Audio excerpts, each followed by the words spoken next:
Assalamualaikum warahmatullahi wabarakatuh. Salam sejahtera untuk kita semua. Perkenalkan, saya Jabal Rahmat Ashar, dosen program studi agroteknologi Fakultas Pertanian Universitas Muslim Indonesia. Video ini saya buat untuk memenuhi salah satu persyaratan sertifikasi dosen tahun 2024, yaitu pernyataan diri dosen dalam unjuk kerja Tridharma Perguruan Tinggi atau PDD UKT-PT, khususnya di aspek pengajaran. Di sini saya akan menjelaskan secara singkat terkait dengan mata kuliah yang saya ampuh, yaitu mata kuliah Kultur Jaringan Tanaman. Jadi untuk kode mata kuliah yaitu 3PAT5 dengan rumpun mata kuliah yaitu mata kuliah keahlian, di mana terdapat 3 SKS, 2 SKS untuk teori dan 1 SKS untuk praktikum. Dan di sini mahasiswa memprogramkan mata kuliah ini pada semester 5. Adapun capaian pembelajaran mata kuliah ini, yang pertama yaitu mahasiswa mampu menjelaskan dan memahami konsep ilmuwan teknik kultur jaringan tanaman. Dan yang kedua, mahasiswa mampu memahami dan menjelaskan peranan dan keuntungan teknik kultur jaringan tanaman dalam bidang pertanian secara mendalam. Yang ketiga, mahasiswa dapat menguasai ilmu lain yang terkait dengan bidang teknik kultur jaringan. Dan yang keempat, menguasai alat-alat dan bahan yang diperlukan dalam kegiatan kultur jaringan tanaman. Dan yang kelima, di sini mahasiswa mampu bekerja secara mandiri maupun kelompok dalam kegiatan teknik kultur jaringan tanaman yang menjadi tanggung jawabnya. Dan yang keenam, di sini mahasiswa mampu mengaplikasikan teknik kultur jaringan tanaman dalam bidang pekerjaan. Yang ketujuh, mahasiswa mampu menggunakan teknik, keterampilan, dan teknologi modern yang diperlukan untuk praktek kultur jaringan tanaman baik di laboratorium maupun di lapangan. Yang kedelapan, mahasiswa memiliki wawasan luas terkait teknik kultur jaringan dan perkembangannya hingga saat ini. Yang kesembilan, mahasiswa mampu melakukan eksplorasi potensi lokal dan memanfaatkannya dalam bidang kultur jaringan. Serta yang kesepuluh, di sini mahasiswa mampu menunjukkan sikap bertanggung jawab atas pekerjaan di bidang keahliannya secara mandiri. Adapun deskripsi singkat dari mata kuliah ini, yaitu mata kuliah ini diselenggarakan dalam 14 kali tatap muka dengan tugas terstruktur, mulai dari praktikum dan ujian tengah semester serta ujian akhir semester. Jadi mata kuliah ini merupakan mata kuliah wajib bagi mahasiswa di program studi agroteknologi Fakultas Pertanian Universitas Muslim Indonesia.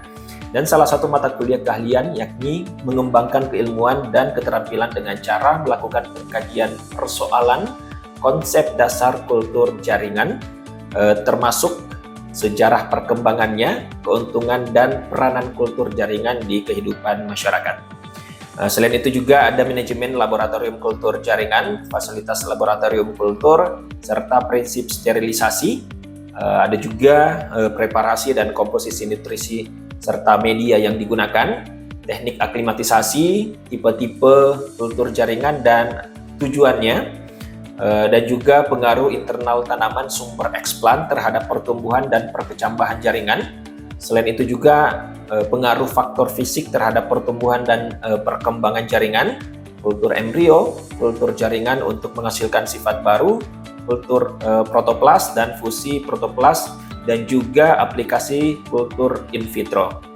Nah, selain itu tentunya di sini terkait dengan materi pembelajaran atau pokok bahasan yang pertama yaitu kontrak perkuliahan, di mana juga di sini ada aspek-aspek dan konsep dasar kultur jaringan, mulai dari keuntungan dan peranannya serta definisi serta manfaat dan juga terminologi kultur jaringan itu sendiri. Yang kedua, perencanaan laboratorium kultur jaringan tanaman. Di sini meliputi manajemen laboratorium, lab dan fasilitasnya, ruang persiapan, ruang transfer, ruang kultur, ruang stok, ruang mikroskop, dan alat-alat utama yang digunakan pada kultur jaringan tanaman. Dan yang ketiga, teknik aseptik. Di sini meliputi teknik sterilisasi, sterilisasi eksplan, medium, alat dan bahan, serta ruang kultur yang digunakan. Dan yang keempat adalah medium tanam dalam kultur jaringan yang meliputi cara pembuatan medium dan beberapa cara-cara aklimatisasi yang dilakukan setelahnya. Baik, terkait dengan media pembelajaran yang digunakan, di sini menggunakan Microsoft Word dan PowerPoint dengan menggunakan LCD dan proyektor sebagai perangkat keras untuk menyalurkan informasi ilmu pembelajaran kepada mahasiswa. Selanjutnya metode pembelajaran yang diberikan ada 4. Yang pertama itu adalah metode ceramah atau kuliah pakar. Terus yang kedua kita menggunakan problem basic learning atau FGD juga. Terus yang ketiga adalah self learning, di mana di sini kita berusaha untuk memaksimalkan interaksi dengan mahasiswa. Dan yang keempat adalah praktek laboratorium ataupun lapangan. Selanjutnya terkait dengan pengalaman belajar atau tugas yang diberikan. Di sini ada 4 yang akan kami berikan ke mahasiswa. Yang pertama adalah tayangan presentasi kuliah yang akan diberikan di setiap pertemuan. Terus yang kedua online exercises atau quiz ataupun tugas mingguan yang menjadi tugas tambahan untuk mahasiswa. Dan yang ketiga ada review textbook atau jurnal-jurnal yang bereputasi yang bisa menambah wawasan mahasiswa serta laporan praktikum yang akan dibuat nantinya. Dan tentunya ada beberapa mata kuliah syarat yang harus dipenuhi oleh mahasiswa yang ingin memprogramkan mata kuliah ini, yaitu yang pertama adalah fisiologi tanaman dan juga mata kuliah biokimia. Baik, berikut merupakan cuplikan proses pembelajaran yang saya laksanakan secara luring atau tatap muka di dalam kelas. Assalamualaikum warahmatullahi wabarakatuh. Waalaikumsalam warahmatullahi wabarakatuh. Baik, bagaimana kabar adik-adik semua?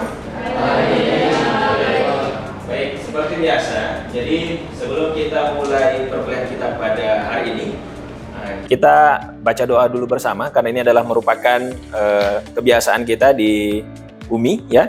Jadi mungkin satu orang bisa pimpin doa atau bersamaan saja ya. Oke, baik, silakan doa dimulai.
Oke, baik.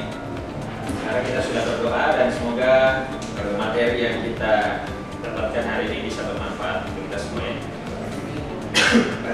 Baik adik-adik, jadi pada pertemuan hari ini merupakan pertemuan kedua untuk mata kuliah kultur jaringan. Jadi untuk pertemuan yang kedua ini saya akan membahas terkait dengan pengenalan kultur jaringan ke kalian semua. Jadi ini adalah merupakan materi pendahuluan, salah satu materi pendahuluan. Jadi kita mulai di pengenalan dulu. Nanti di pertemuan selanjutnya baru kita akan masuk ke inti dari mata kuliah kultur jaringan itu sendiri. Nah sebentar kalau misalnya ada yang mau bertanya, saya akan lempar ya. Dalam artian saya akan mempersilahkan ke kalian kalau misalnya ada yang mau bertanya dari materi-materi yang akan saya sampaikan. Baik, yang pertama tentunya yang ingin kita atau yang harus kita perhatikan itu adalah capaian pembelajaran. Nah, jadi setiap materi yang dibawakan itu harus memiliki capaian pembelajaran. Nah, nanti kalau misalnya kita sudah bisa mencapai beberapa target pembelajaran yang saya tampilkan di atas ini, itu artinya bahwa materi untuk hari ini itu kita sudah dapatkan semuanya. Nah, yang pertama itu adalah tentunya di sini kalian diharapkan dapat menjelaskan prinsip dasar dari kultur jaringan, itu yang pertama. Nah, terus yang kedua, tentunya di sini kalian diharapkan dapat menjelaskan peranan ilmu pengetahuan dalam pengembangan kultur jaringan ya. Dan yang ketiga, di sini kalian diharapkan dapat menjelaskan peranan kultur jaringan pada kehidupan manusia. Jadi secara umum untuk materi kita pada siang hari ini itu ada 3 capaian pembelajaran yang harus kita dapatkan. Jadi kalau misalnya kalian sudah bisa jelaskan ketiga-tiganya, itu artinya materi pada siang hari ini kalian sudah bisa lampaui atau dapatkan, dan itu artinya kita bisa melangkah ke materi selanjutnya ya. Baik, yang pertama yang harus kita perhatikan itu terkait dengan pengertian dulu ya. Jadi sebelum kita melangkah lebih jauh, kita harus lihat dulu terkait dengan pengertian kultur jaringan itu sendiri ya. Jadi yang pertama tentunya teknik kultur jaringan ini adalah salah satu cara yang bisa kita gunakan untuk perbanyakan sel. Jadi kultur jaringan itu merupakan teknik perbanyakan sel, jaringan atau organ tanaman dengan medium buatan atau in vitro secara aseptik. Nah, maksudnya seperti apa? Kalau kita perhatikan di sini adalah di jaringan tanaman itu kan ada beberapa bagian yang memiliki sumber kehidupan ya. Misalnya contoh sel tanaman atau jaringan ataupun organ. Nah, dari ketiga sumber kehidupan ini yang ada di tanaman itu semuanya kita bisa jadikan sebagai sampel atau bibit atau bahan tanam yang nantinya kita bisa perbanyak secara in vitro di laboratorium. Nah, kenapa di sini ada kata aseptik? Karena kultur jaringan itu harus steril dari yang namanya kontaminasi.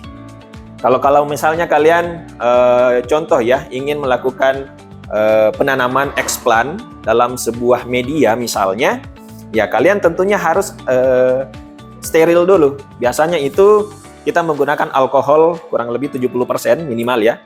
Kita harus basuh tangan kita harus menggunakan baju laboratorium yang bersih. Terus kita harus tetap menggunakan lagi kos tangan plastik atau kos tangan medis. Dan kita harus menggunakan masker dan penutup kepala biasanya kalau kita ingin melakukan penanaman eksplan. Makanya kenapa itu disebut secara aseptik.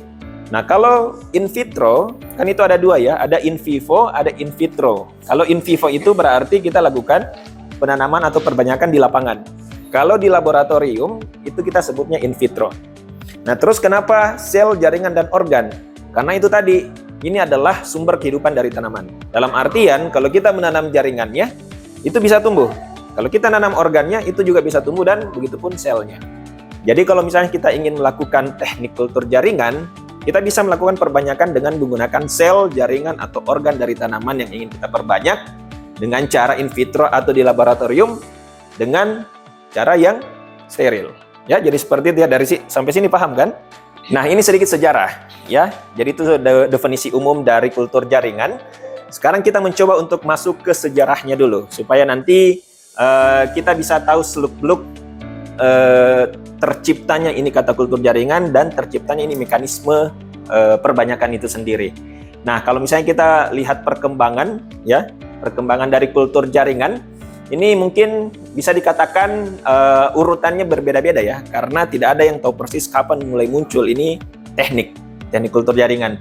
Tetapi seiring berjalannya waktu bisa dikatakan bahwa secara tertulis ya itu mulai dikenal pada abad ke-20 yang dimana ini ditemukan oleh salah satu ilmuwan dari Jerman bernama Haberland, dan dia mencoba untuk mengemukakan yang namanya teori totipotensi. Ini adalah awal dari kultur jaringan. Jadi di sini Haberland itu menyatakan bahwa setiap sel itu mampu tumbuh dan berkembang menjadi tanaman normal jika dikulturkan pada nutrisi dan lingkungan yang tepat. Nah, kenapa ini dijadikan sebagai salah satu acuan? Karena definisi atau apa yang dikemukakan oleh Haberland ini itu mirip sekali dengan apa yang kita lakukan di teknik kultur jaringan. Contoh misalnya, kita ingin mengkulturkan sel dari tanaman kentang. Ini salah satu contoh, ya. Nah, biasanya kan kalau misalnya kita ingin mengkulturkan itu, kita tidak langsung nanam di lapangan. Kita nanamnya di laboratorium. Tetapi, apakah nutrisi yang ada itu sesuai dengan yang di lapangan atau tidak? Otomatis pasti tidak. Jadi kita harus membuat nutrisi buatan yang artinya nutrisi itu betul-betul dibutuhkan oleh sampel tanaman yang akan kita kembangkan. Nah, dari situ sebenarnya hampir mirip dengan apa yang dikemukakan oleh Haberland. Makanya kenapa dia disebut sebagai salah satu orang yang mengemukakan atau menemukan ya teknologi kultur in vitro ini. Tetapi secara pasti sebenarnya kita tidak tahu ya, karena biasanya kebiasaan orang dulu itu kan hanya melakukan saja, tetapi dia tidak sadar bahwa yang dilakukan itu adalah salah satu teknik tertentu. Sama halnya kayak persilangan ya. Orang dulu kan itu sebenarnya sering menyilangkan, tetapi dia tidak tahu apakah ini persilangan hibrida kah atau apa gitu kan, dia tidak tahu. Nanti setelah muncul yang namanya ilmu pemulihan tanaman, barulah di situ kita bukukan dalam sebuah catatan bahwa yang biasanya dilakukan oleh orang dulu itu sebenarnya adalah sebuah persilangan yang sampai saat ini kita lakukan juga. Cuman baru sekarang yang kita pelajari, tapi sebenarnya sudah lama dilakukan oleh orang-orang terdahulu. Sama halnya dengan ini, ya, seperti itu. Nah, ini ada beberapa manfaat kultur jaringan ya. Jadi di sini saya mencoba untuk mengemukakan terkait dengan manfaat kultur jaringan untuk bidang pertanian. Jadi kalau kita lihat di slide yang di atas, jadi manfaat dari kultur jaringan itu sebenarnya adalah yang paling penting dan intinya adalah menyediakan bibit dalam jumlah yang besar. Jadi kalau misalnya kalian lihat beberapa perusahaan-perusahaan sawit yang ada di daerah Sumatera, Kalimantan ya, itu dia pembibitannya itu tidak secara manual, artinya menyiapkan polybag terus kita nanam satu-satu. Itu tidak seperti itu. Karena bakal memakan waktu yang lama dan membutuhkan luasan yang cukup besar ya kalau misalnya polybag kita gunakan. Karena kan ada ribuan di sana tanaman. Nah, salah satu caranya yang bisa digunakan adalah dengan kultur jaringan. Jadi dia hanya menyiapkan satu cawan petri. Itu satu cawan petri itu bisa kita tanam puluhan di dalam. Bayangkan kecilnya cuma segini, tapi kita bisa nanam beberapa eksplan di dalam. Nanti kalau misalnya sudah muncul tunas, sudah muncul embrionya, nah kita bisa aklimatisasi, pindahkan ke botol kultur misalnya. Nanti kalau dia sudah jadi tanaman yang lengkap, kita bisa pindahkan ke lapangan. Beda kalau polybag. Polybag itu kan mungkin kita cuma bisa nanam 2 atau 3. Itu pun agak rentan karena kayak iklimnya itu kadang kita tidak bisa tebak kalau di luar kan. Tetapi kalau di dalam, di laboratorium itu kita bisa manipulasi semua. Mulai dari suhu, kelembaban, pencahayaan itu kita bisa manipulasi sehingga pertumbuhan akan eksplan kita itu bisa lebih besar peluangnya. Seperti itu ya. Nah, selain menyediakan bibit dalam jumlah besar, ini juga kita bisa menghasilkan bibit yang unggul. Kenapa? Karena kita bisa memanipulasi nutrisinya. Contoh misalnya, untuk meningkatkan perakaran misalnya ya, atau memaksimalkan tumbuh batang dari tanaman itu ya, kita bisa tambahkan hormon sitokinin atau guanin misalnya seperti itu ya, tergantung dari kemauan kita. Kita mau manfaatkan atau kita mau membuat tanaman ini seperti apa. Ini hampir mirip dengan yang tadi saya jelaskan. Jadi selain tadi untuk menghasilkan bibit yang dalam jumlah yang besar, ini juga kita bisa memperbaiki sifat tanaman ya, seperti yang tadi saya sampaikan. Jadi kita bisa memanipulasi gennya dengan cara menyisipkan gen tertentu. Jadi bisa juga ya. Jadi antara pemuliaan, kultur jaringan, rekayasa genetika itu sebenarnya memiliki tujuan yang hampir mirip. Jadi di sini kita akan mempelajari terkait dengan bagaimana gen tertentu itu disisipkan menggunakan Agrobacterium tumefaciens, dan gen yang dia bawa itu nanti akan merubah sifat tanaman itu sendiri. Jadi contoh misalnya kayak mangga, ya, mangganya ini kecil dan kecut. Kita mau ubah mangga ini menjadi besar, buah besar dan manis. Nah, kalau sifatnya konvensional itu kan kita harus silangkan ya. Dari tanaman yang memiliki sifat tertentu dengan tanaman yang ingin kita ubah, kita silangkan dan harapannya menghasilkan anakan yang sesuai dengan kita inginkan. Tetapi kalau ini tidak perlu persilangan. Ini caranya adalah kita mengambil gen itu, ya. Ada nanti tekniknya itu di pertemuan selanjutnya. Nanti gen itu kita ambil dan kita suntikkan, kita tembakkan menggunakan agrobakterium.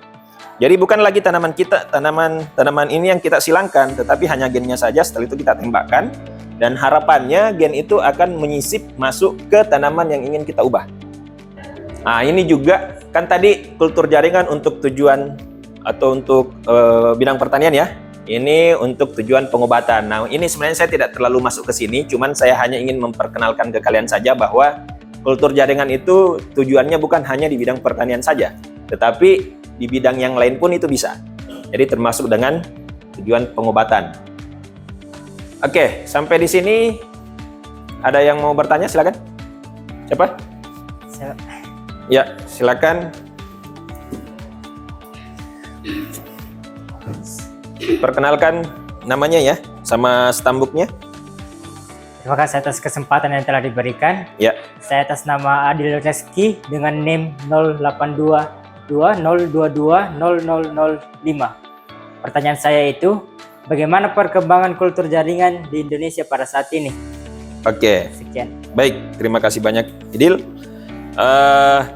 Saya akan menjawab dulu ya, sebelum saya persilakan ke yang lain untuk bertanya.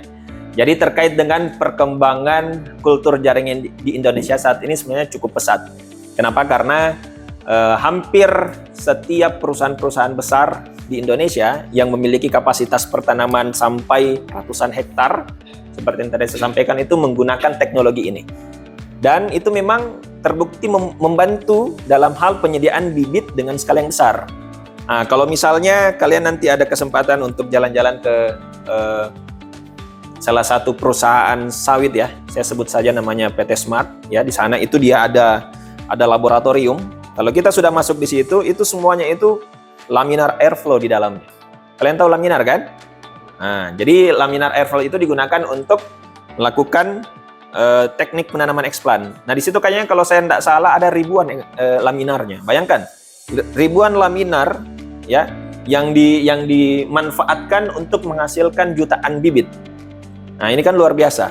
Nah, kenapa perusahaan tersebut artinya rela untuk membeli ribuan laminar? Karena mereka yakin bahwa teknik kultur jaringan adalah salah satu cara untuk menghasilkan bibit tercepat dan terbanyak hingga saat ini. Ya. Nah, jadi memang perkembangan kultur jaringan itu sangat signifikan apalagi di Indonesia. Ya, seperti itu. Jadi kalau kita berbicara soal bagaimana perkembangan kultur jaringan di Indonesia, sampai saat ini itu masih salah satu pilihan utama untuk melakukan persilangan dan perbanyakan secara cepat, ya. Seperti itu ya, Adil ya. Oke, selanjutnya masih ada yang mau bertanya? Ya, silakan. Terima kasih karena diberi kesempatan untuk bertanya. Di sini perkenalkan, nama saya Putri Ramadhani dengan NIM 08220220017. Pertanyaan saya, bagaimana keuntungan atau dampak kultur jaringan untuk perkembangan yang ada di Indonesia? Oke. Baik, terima kasih banyak pertanyaannya, Putri, terkait dengan dampak ya. Jadi kalau kita berbicara soal dampak atau keuntungan dari kultur jaringan itu sendiri, sebenarnya secara kapasitas dalam hal menghasilkan bibit, ini sebenarnya sangat menguntungkan. Ya, yang pertama yang harus kita perhatikan di sini adalah mungkin ya kalau misalnya dalam skala mandiri, dalam hal pengusaha misalnya ingin menghasilkan sebuah tanaman, otomatis pasti dia harus melakukan pembiayaan di awal yang cukup besar dulu, karena ada beberapa yang harus dibeli, ya misalnya contoh laminarnya dan sebagainya. Tetapi pembiayaan besar di awal itu nanti akan tertutupi dengan kemudahan-kemudahan dan hasil yang didapatkan di kemudian hari. Contoh misalnya, produksinya pasti akan lebih cepat dari sebelumnya secara konvensional. Meskipun kalau misalnya konvensional itu biaya di awal itu tidak terlalu besar, ya, tetapi bagaimana untuk menghasilkan bibit atau benih yang cepat dan banyak itu kayaknya agak susah ya, karena dia terbatas di peralatan. Tetapi kalau di kultur jaringan itu bisa lebih maksimal di situ. Nah, dalam artian keuntungan dalam penerapan kultur jaringan khusus di bidang pertanian sebenarnya sangat menjanjikan. Apalagi kalau misalnya kita ini memiliki kapasitas yang cukup besar ya. Contoh misalnya kayak tadi perusahaan sawit, ya mau tidak mau dengan cara ini itu sangat menguntungkan bagi mereka. Karena bisa juga meminimalisir tenaga kerja. Beda halnya kalau secara konvensional kita buat polybag, otomatis kan itu butuh banyak orang, sehingga butuh banyak biaya untuk menggaji pekerjanya. Tetapi kalau di kultur jaringan cukup satu orang saja. Kita bisa menanam dalam satu cawan petri tadi seperti yang saya sampaikan, itu bisa menanam kurang lebih puluhan eksplan, dan itulah yang nantinya akan kita pindahkan ke lapangan. Jadi sangat menguntungkan ya. Dan kalau misalnya juga ini diterapkan di beberapa bidang, bukan hanya di pertanian, itu juga saya rasa hampir-hampir mirip lah ya, di peternakan ya, di bidang pengobatan dan lain sebagainya ya. Masih ada lagi? Mungkin satu lagi ya. Ya, silakan. Terima kasih atas kesempatan yang diberikan kepada saya untuk memberikan pertanyaan. yang ingin saya tanyakan ya, sebelumnya perkenalkan nama saya Mutmainah dengan NIM 08220220024. Adapun pertanyaan saya tanyakan yaitu apa saja contoh tanaman yang sering diperbanyak dengan kultur jaringan dan apa saja alasan kenapa tanaman tersebut yang paling banyak Kulturkan ya. ya dengan teknik ini. Oke. Baik, terima kasih banyak Mutmainah atas pertanyaannya. Nah, mungkin yang pertama, kan ini ada dua ya pertanyaannya. Yang pertama terkait dengan jenis tanaman apa yang sering dikulturkan. Nah, kalau misalnya kita berbicara soal jenis tanaman, secara umum sebenarnya semua tanaman itu bisa. Ya, tergantung dari kebutuhan kita sebenarnya. Kita membutuhkan tanaman apa yang ingin kita perbaiki sifatnya. Tetapi secara umum, ya saya berbicara skala nasional saja. Yang pertama tentunya itu adalah tanaman-tanaman perkebunan yang dikomersialkan, kayak tadi sawit, karet, gitu ya. Terus apa lagi ya? Kakao misalnya. Ya, jadi tanaman-tanaman perkebunan yang dikomersialkan, tentunya ini adalah salah satu tanaman yang sering dikulturkan. Nah, kalau kita berbicara soal tanaman-tanaman horti, ya kalau misalnya dalam skala yang sedikit lebih kecil itu biasanya orang mengkulturkan kentang. Ya, ini biasanya dimanfaatkan oleh petani-petani yang ada di daerah-daerah Malino. Nah, itu saya tanya umbinya dari mana? Itu kan nanamnya mereka dari umbi ya. Nah, itu ternyata umbinya itu dari hasil kultur jaringan. Karena kalau kita nanam di atas itu kan lahannya di sana agak luas juga ya. Lahan di sana itu yang saya mau tanami kentang itu kurang lebih 1000 meter persegi. Dan itu membutuhkan kurang lebih 300 kilo umbi. Bayangkan, kalau 300 kilo umbi kita mau perbanyak dengan konvensional, itu membutuhkan waktu yang sangat lama. Sehingga saya tanya petani yang saya jadikan sebagai sumber umbi, saya tanya ini umbinya dari mana? Ini ternyata umbinya itu ada laboratoriumnya mereka dari kelompok tani. Itu mereka kelompok taninya sudah luar biasa di atas, sudah maju. Dalam skala kelompok tani saja itu sudah memiliki laboratorium, bayangkan. Dan mereka itu sudah memanfaatkan teknologi ini untuk melakukan perbanyakan umbi. Ya, tapi bukan hanya kentang saja yang mereka perbanyak. Di atas itu juga dia nanam wortel, ya. Dia nanam bawang merah, ya. Meskipun bawang merah bukan sentranya di Malino, tetapi di Nrekang, tapi dia juga memproduksi. Jadi hampir semua tanaman itu bisa dikulturkan, tergantung dari kebutuhan kita. Nah, jadi kalau misalnya ditanyakan tanaman apa yang sering dikulturkan, sebenarnya ini jawaban spesifiknya itu tidak pasti ya, karena hampir semua tanaman sudah bisa dikulturkan dan itu tergantung dari kebutuhan kita. Nah, jadi seperti itu. Oke, baik. Materi kita sampai di situ saja. Cuman saya mau kasih kalian oleh-oleh, ya. Jadi sebelum kita masuk ke pertemuan minggu depan, ini ada beberapa contoh soal yang akan saya berikan ke kalian. Jadi ini silakan dijawab, ya, dijawab sesuai dengan pemahaman kalian setelah mengikuti perkuliahan ini. Jadi ini ada 4 butir soal yang akan saya bagikan ke kalian. Nah, silakan nanti dikerjakan secara mandiri dan ini jawabannya nanti dikumpul sebelum pertemuan minggu depan kita mulai ya. Jadi silakan dikumpulkan terlebih dahulu jawaban tugasnya, setelah itu baru kita masuk ke pertemuan selanjutnya. Oke ya, baik. Mungkin saya rasa sampai di sini dulu pertemuan kita. Terima kasih banyak atas kehadirannya. Oh ya, jangan lupa absennya di kalam ya, karena kita ini sudah memiliki LMS ya. LMS itu menampung berbagai informasi, salah satunya juga absensi kehadiran dari mahasiswa. Dan tentunya materi-materi yang saya tampilkan ini juga nanti saya akan upload di kalam. Ya, jadi kalian bisa download dan pelajari materinya. Terus juga terkait dengan RPS kita itu juga sudah ada di dalam kalam ya. Jadi silakan dibaca terkait dengan materi minggu depan seperti apa dan capaian pembelajaran dari setiap materi itu seperti apa. Jadi semuanya ada di RPS. Jadi silakan buka kalamnya masing-masing dan jangan lupa untuk absen juga di dalam kalam. Oke ya. Oke, baik. Saya rasa itu saja dulu untuk pertemuan kita pada siang hari ini. Terima kasih banyak atas kehadirannya. Assalamualaikum warahmatullahi wabarakatuh. Waalaikumsalam.